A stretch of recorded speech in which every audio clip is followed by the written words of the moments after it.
সকলোকে মোৰ নমস্কাৰ জনাইছো আৰু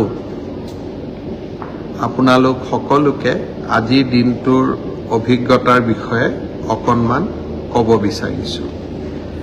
ৰাজ্যৰ বান পৰিস্থিতি বৰ্তমান দ্ৰুত গতিত উন্নত হোৱাৰ ফালে আগবাঢ়িছে।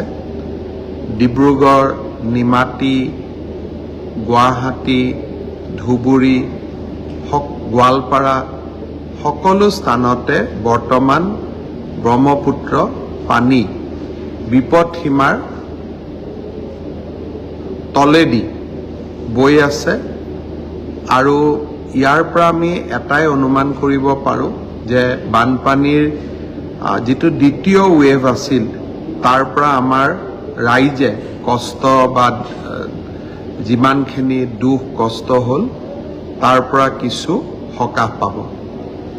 অৱশ্যে আগৰ অভিজ্ঞতাৰ পৰা মই এইটো কথাও ক'ব খোজো যে অসমত বানপানীয়ে কেতিয়াবা তৃতীয় ৱেভো বা তৃতীয় ঢৌ হয় বা তৃতীয় ঢৌ দেখা দিয়ে। বানপানীৰ আমি ফাৰ্ষ্ট ৱেভ দেখা পাওঁ, ছেকেণ্ড ৱেভ দেখা পাওঁ আৰু থাৰ্ড ৱেভ এটাও দেখা পাওঁ।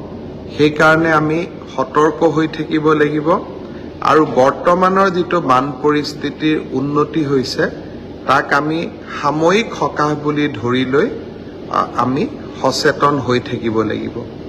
যিসকল আশ্ৰয় শিবিৰত আছে তেওঁলোকক আমি যি ধৰণে পাৰোঁ সহায় কৰাৰ প্ৰচেষ্টা চলি আছে আৰু খুব কম দিনৰ ভিতৰতে যিসকল ছাত্ৰ ছাত্ৰীয়ে কিতাপ পত্ৰ হেৰুৱালে তেখেতসকলক গৃহহীন হ'ল তেখেতসকলক সহায় কৰাৰ বাবে আমি প্ৰচেষ্টা হাতত ল'ম। মই আশা কৰিছোঁ যে 15 আগষ্টৰ আগতে আমি গোটেই ছাৰ্ভে বা যিটো জৰীপ সম্পূৰ্ণ কৰি আমি দুখীয়া দৰিদ্ৰ ৰাইজক আমি সহায় কৰিব পাৰিম। আপোনালোক সকলোৱে জানে যে 2016 চনৰ পৰা অসমৰ মহাবিদ্যালয়সমূহত আমি বিনামূলীয়া নামভৰ্তিৰ এটা প্ৰক্ৰিয়া আৰম্ভ কৰিছিলোঁ।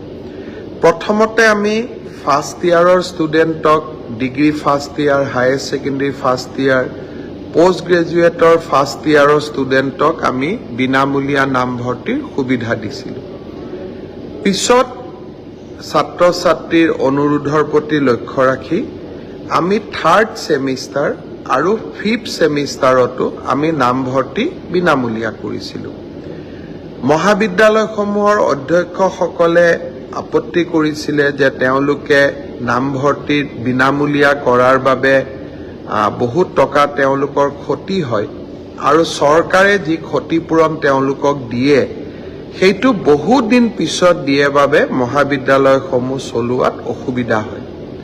সকলোৰে ওজৰ আপত্তি মই শুনিছিলোঁ আৰু সেইকাৰণে এইবাৰ আমি সিদ্ধান্ত লৈছিলোঁ যে নামভৰ্তি হোৱাৰ লগে লগে বিনামূলীয়া নামভৰ্তিৰ বাবদ কলেজসমূহে যি ক্ষতিৰ সন্মুখীন হয় সেই ধন আমি লগে লগে মহাবিদ্যালয়সমূহক উভতাই দিম।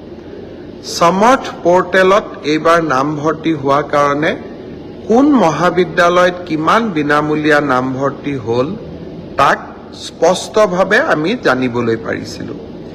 এই বছৰ ৰেচন কাৰ্ড দেখুৱাই বা ইনকামৰ চাৰ্টিফিকেট দেখুৱাই যিসকল 4 লাখ টকাতকৈ দেউতাক মাকৰ উপাৰ্জন কম তেনে 95,000 ছাত্ৰ ছাত্ৰীয়ে বৰ্তমানলৈকে বিনামূলীয়া নামভৰ্তিৰ সুবিধা লৈছে।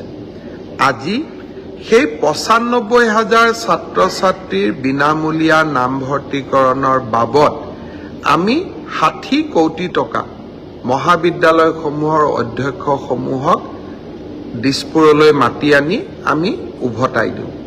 অৰ্থাৎ বিনামূলীয়া নামভৰ্তিকৰণো হ'ল, মহাবিদ্যালয়সমূহো সুকলমে চলি থাকিব পাৰিব। আগষ্ট মাহত কুৱেটৰ জৰিয়তে আৰু এটা নামভৰ্তিকৰণ হ'ব। মই আজি মহাবিদ্যালয়ৰ অধ্যক্ষসকলক কৈছোঁ যে কুৱেটৰ পিছত পৰৱৰ্তী নামভৰ্তিও আপোনালোকে বিনামূলীয়াকৈ কৰি দিব।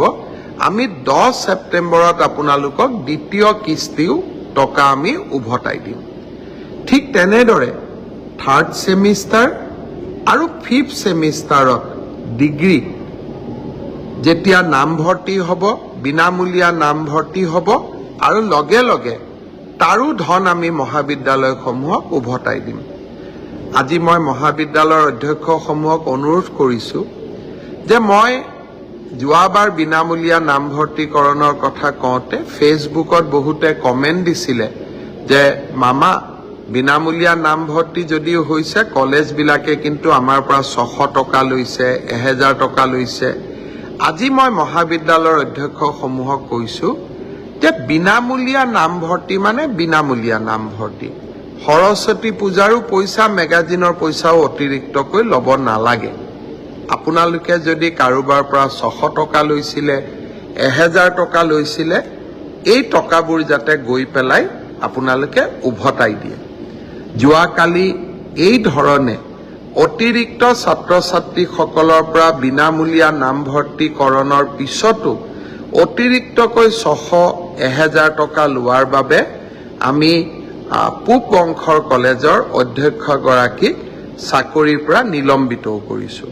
অৰ্থাৎ অসমৰ ছাত্ৰ ছাত্ৰীসকলক বিনামূলীয়া নামভৰ্তিকৰণৰ বাবে আমি প্ৰতিশ্ৰুতিবদ্ধ আৰু এই ক্ষেত্ৰত আমি কতো কম্প্ৰমাইজ নকৰোঁ আৰু কোনোবাই যদি কম্প্ৰমাইজ কৰে আমি ব্যৱস্থা ল'বলৈ কুণ্ঠাবোধ নকৰোঁ।